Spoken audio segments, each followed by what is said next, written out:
When life gets busy, pause, take a deep breath, download Mindset, and listen to your favorite inspirational speeches to unlock your full potential.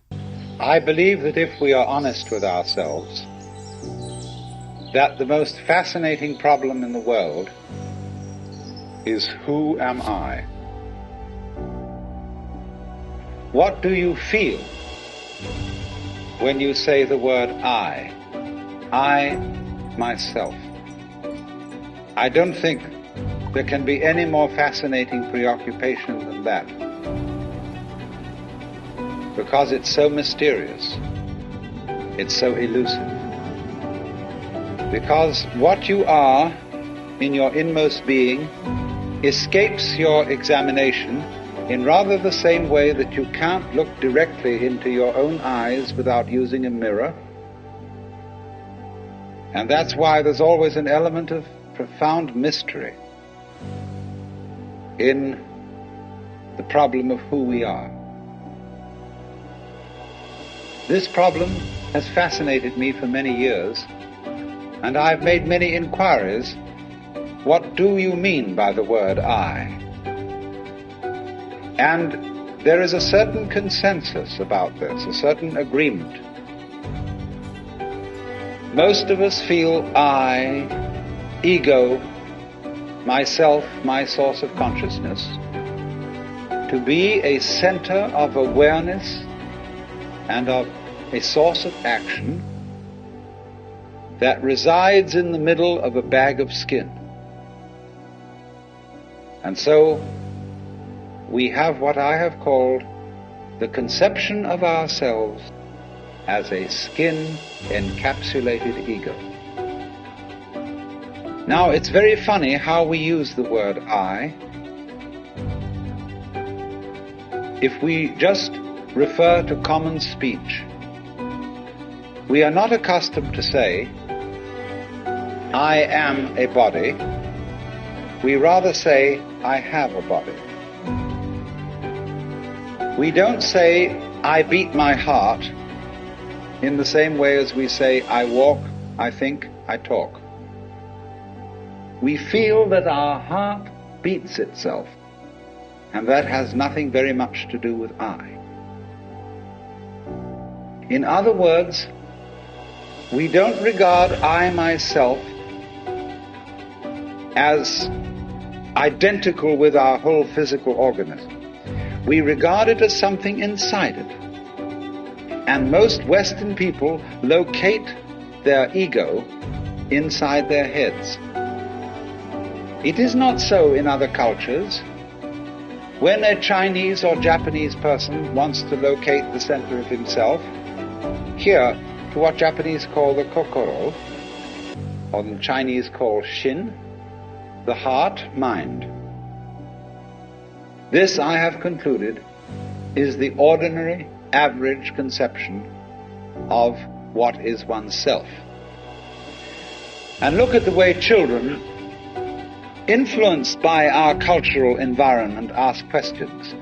Mummy, who would I have been if my father had been someone else? You see, the child gets the idea from our culture that the father and mother gave him a body into which he was popped at some moment. Whether it was conception or whether it was parturition is a little bit vague. But there is, in our whole way of thinking, the idea that we are a soul, a spiritual essence of some kind, imprisoned inside a body,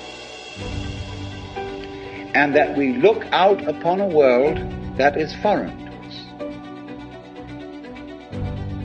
Now, actually, it is absolutely absurd to say that we came into this world. We didn't. We came out of it. What do you think you are? Supposing this world is a tree. Are you leaves on its branches, or are you a bunch of birds that settled on a dead old tree from somewhere else? Surely Everything that we know about living organisms from the standpoint of the sciences shows us that we grow out of this world, that we, each one of us, are what you might call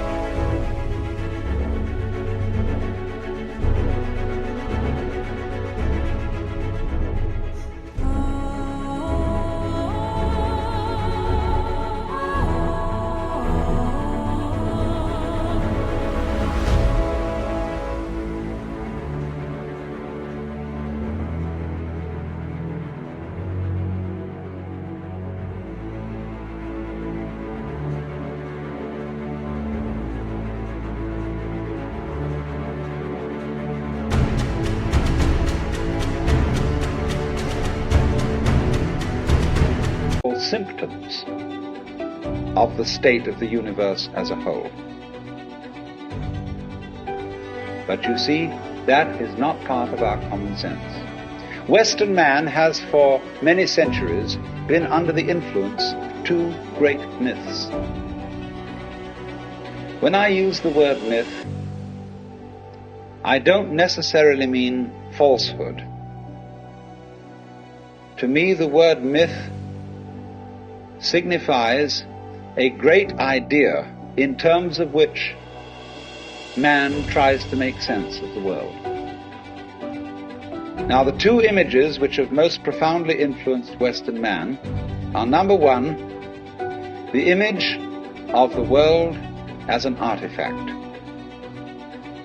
like a carpenter's table or a jar made by a potter. Things, all events, all people, all mountains, all stars, all flowers, all grasshoppers, all worms, everything are artifacts. And it is therefore natural for a Western child to say to its mother, "How was I made?" That would be quite an unnatural question for a Chinese child, because the Chinese do not think of nature as something made. They look upon it as something that grows.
Processes are quite different.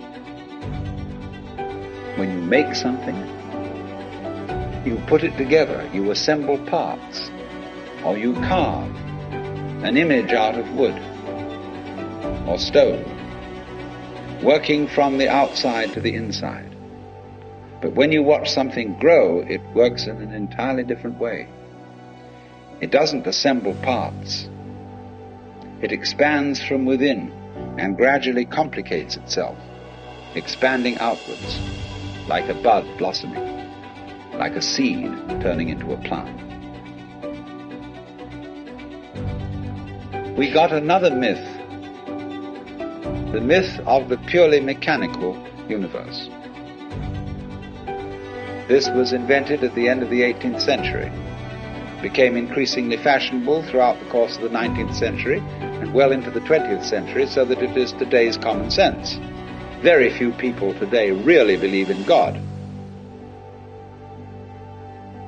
So instead, it has become fashionable, and it is nothing more than a fashion, to believe that the universe is dumb, stupid, that intelligence, values, love, and fine feelings reside only within the bag of the human epidermis, and that outside that, the thing is simply a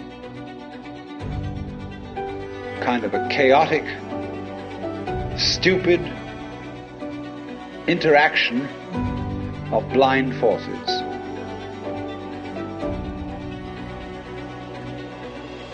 Now, these ideas don't make any sense, because you cannot get an intelligent organism, such as a human being, out of an unintelligent universe. The saying in the New Testament that figs do not grow on thistles nor grapes on thorns applies equally to the world. Look, here is a tree in the garden, and every summer it produces apples, and we call it an apple tree because the tree apples. All right.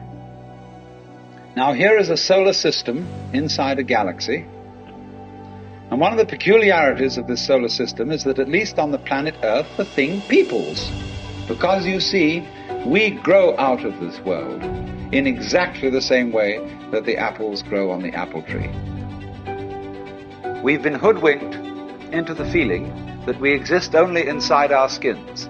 We need to experience ourselves in such a way that we could say that our real body is not just what's inside the skin, but our whole total external environment.